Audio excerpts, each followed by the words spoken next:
So in this video, I'm going to be talking about going off to college for music. So it's that time, you've graduated from high school, or you're somebody that's decided that you want to be a band director.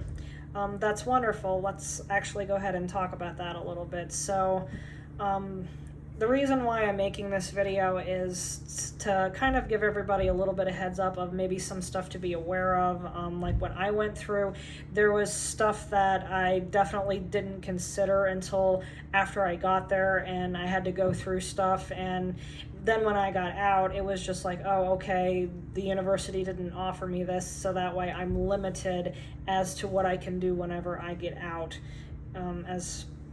because it wasn't covered as part of my degree. So just a few things to kind of be aware of. So obviously everybody tells you to research the different colleges and universities that are out there, but it actually goes a little bit deeper in that. So one of the things, especially when looking at music schools, is what does the music department offer? So say that you're going in to be a music ed major, but so like what else does the university offer in music? So does it offer music performance? Does it offer music therapy, musical technologies, that sort of thing? So like say you get there and about halfway through maybe your first semester you decide that, oh, just like maybe quite the education degree isn't really for me. I'm really more of a music therapy major. So instead of having to transfer out of the university and go to another university, basically you have that program that is still there. And so that way, I know like credits transferring from one university to another can get a little bit mucky. So if that option is already there at the university, then you don't have to trade out schools. That kind of goes along the lines with, so it kind of goes into two categories. One is the university, is it mostly music oriented, or some universities, what they do with music majors is, okay, you have your core music classes for your degree, but then they also offer classes that are outside of your degree, like there's certain math and science and English and history classes that you have to take, which everybody has to take your gen eds in order to graduate, but some universities are a little bit more pushy with it than others. So just something to think about whenever choosing a school for music. And so along the lines of that was touring the university. So if you're interested in the obviously if you're interested in that particular university, I would definitely recommend touring your university. And when you're there, kind of along the lines with what we were just talking about, ask for a curriculum guide. And what that is, these are for parents that are listening. So what that is it basically tells you like every semester from the time that you start as a freshman to the time that you graduate when you're a senior, it tells you every single class that you will be taking when you're there. And just a few things to, as a music person, to be aware of. If you're going to be a band director, I would definitely recommend some type of something that would be like a dual licensure. So not only are you studying band, but you're also studying like a general music class and chorus as well. The more well-rounded you are in your field when you graduate, the more likely you are to get some type of job, and you won't be limited. So just like your dream job might be a middle school band director whenever you get out, but your area at the time whenever you graduate may only be offering like an elementary school general music class, and just like that might be what you get. But if your degree is limited, like I'll just use me as an example. The university that I went to, my degree is only instrumental K through 12. So that means that general music was not offered to me. I would have had to have been somebody that had like a dual licensure.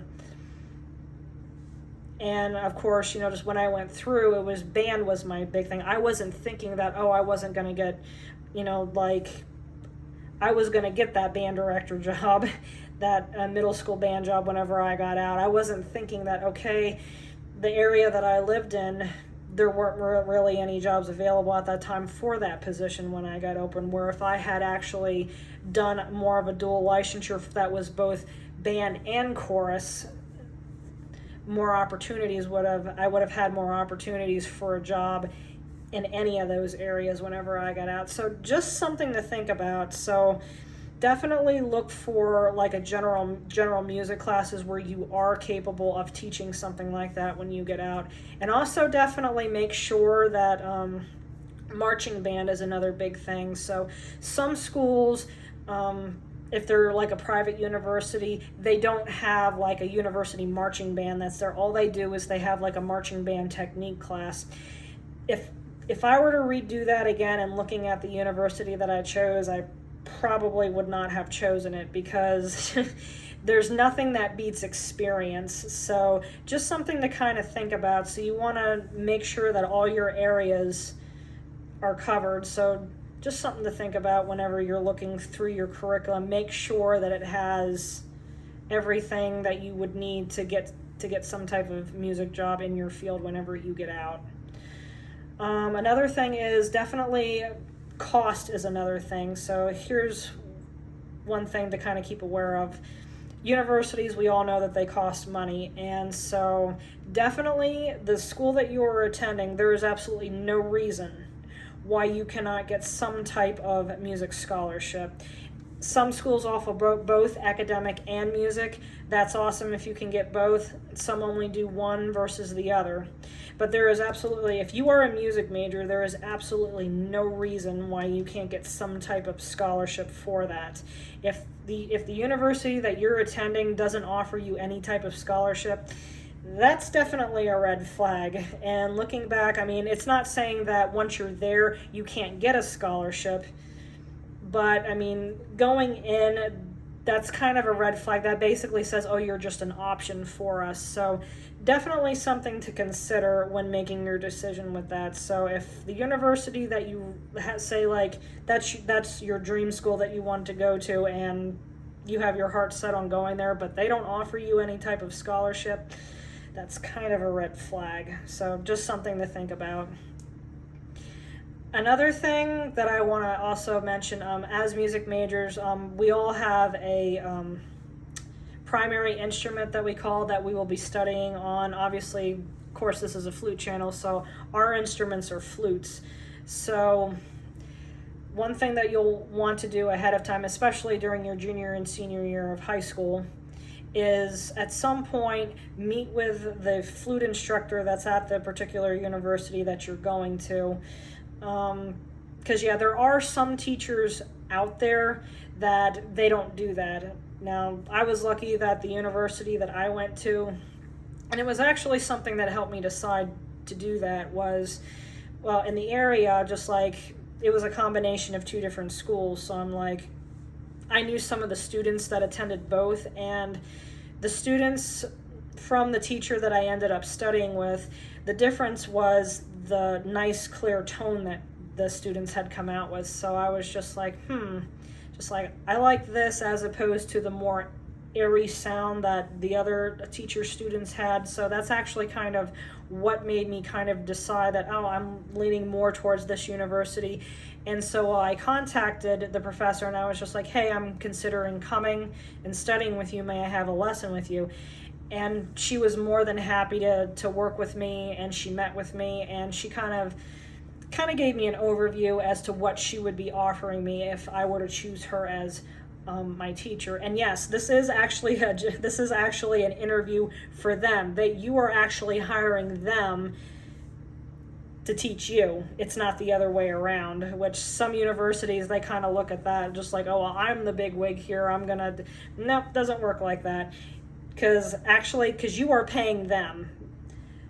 And so, yeah, if that's kind of like an up or down thing. If the teacher is willing to meet with you and give you a private lesson, yes, that's a good thing. That means that they care.